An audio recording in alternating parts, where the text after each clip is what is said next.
Hello, my name is Jim McGillivray and this is the Pipe Box, your source for all things piping.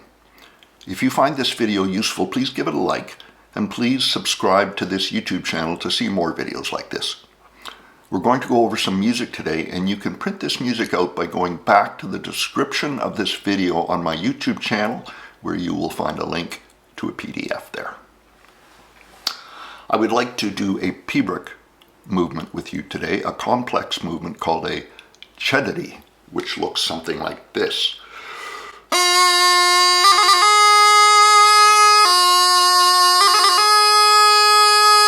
First off, keep in mind that in Piobaireachd we play high G with our F finger down like this. Always. It takes a little bit of skill in tuning that note on your bagpipe. But for now, just remember, high G in Piobaireachd has the F finger down. We can play the Chedari movement from any top hand note, but for now we will just focus on playing it from E in our first couple of exercises. If you can already play a dare movement, you're well on your way to playing a Chedari. I have a video on this channel on the dare movement. You may want to have a look at that before you continue with this video. In the first bar, you can now see above my shoulder, I have the Chedari movement broken down into its component parts, so you can see exactly which grace note comes after which grace note. In the second bar, I've written the Chedari movement out as you would see it in a tune. In both bars, there is an arrow. That arrow shows you exactly where the beat falls in the middle of your Chedari movement. And we will talk more about that as we go. Before we do our first exercise, I suggest you take bar 1 and play it over and over and over again until you have the exact order of the grace notes in the Chedari.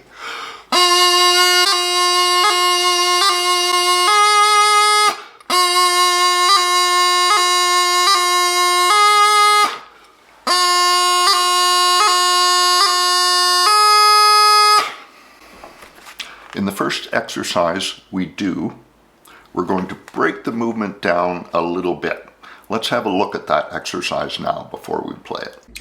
As you can see, if you look carefully here, all 4 bars are the same. You're going to play exactly the same thing 4 times, and then you're going to repeat it. So you're going to play exactly the same thing 8 times.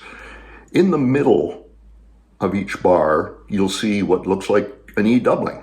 It, in fact, is an E doubling. When I play a Chedari, I don't really think of there being an E doubling in the middle of it, but you might find it helpful to look at this piece of technique this way. So you'll hear in the exercise when I play it, but the way this exercise is timed is like this. D, dum pa da, D, E, dum pa da, E, E, dum pa da, E. Let's hear our first exercise played on the practice channel.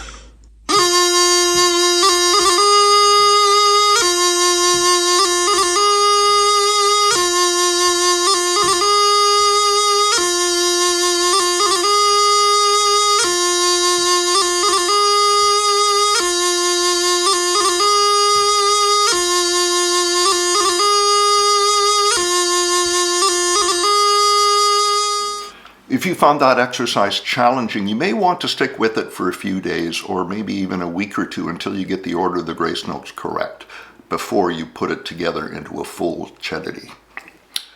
Our second exercise does put the movement together into a full Chedari movement. Let's have a quick look at it.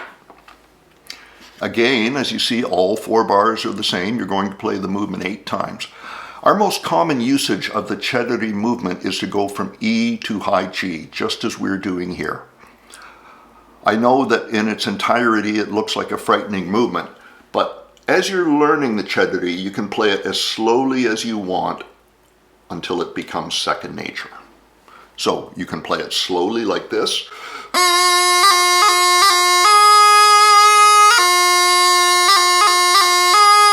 Or more quickly.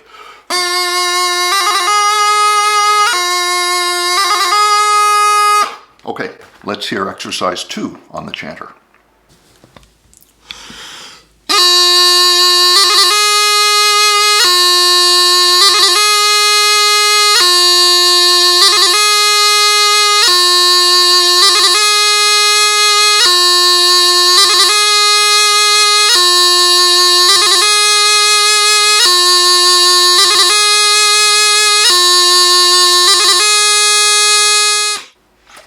So that's how you play the Chedari movement from E to high G.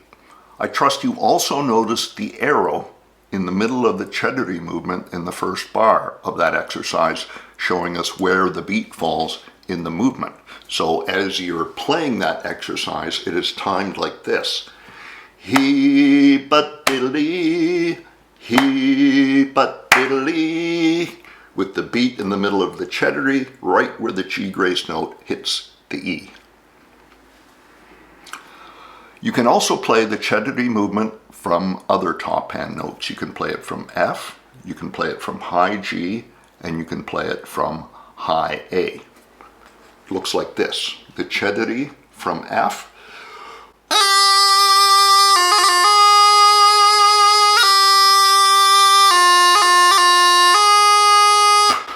The initial F grace note is just built into the first F. You can play it from high G. The first F grace note turns into a tiny little F right at the start of the movement, like this.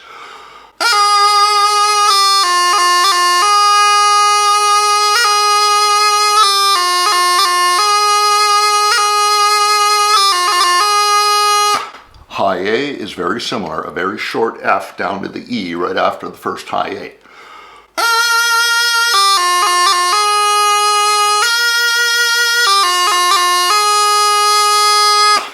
So that's the Chedari from all top hand notes. Okay, let's hear exercise 3.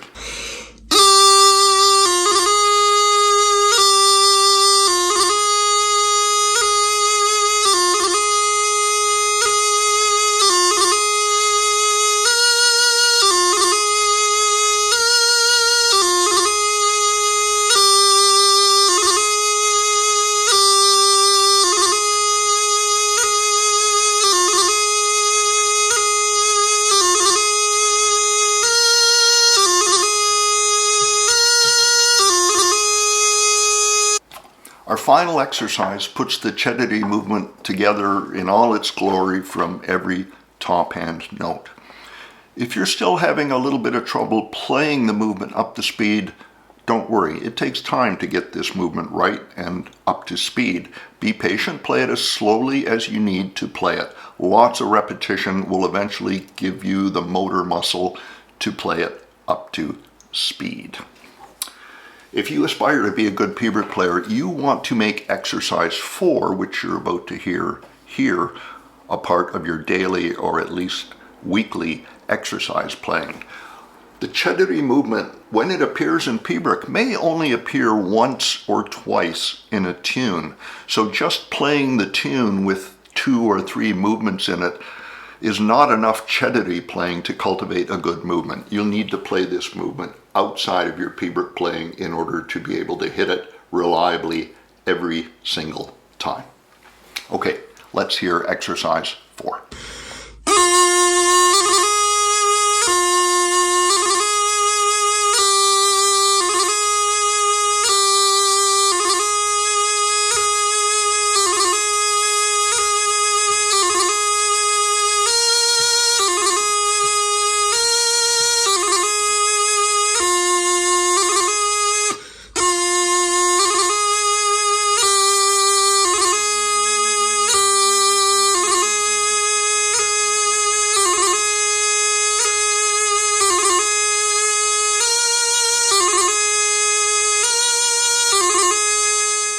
So now you know one of Piobaireachds' most challenging movements.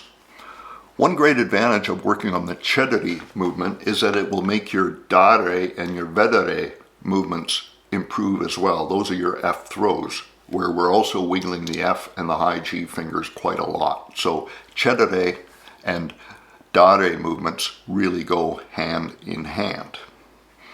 If you want to continue improving this piece of technique and other pieces of technique, you may wish to have a look at my Piobaireachd Fingerwork Technical Tutor, which contains over 100 exercises and audio clips of Piobaireachd technique.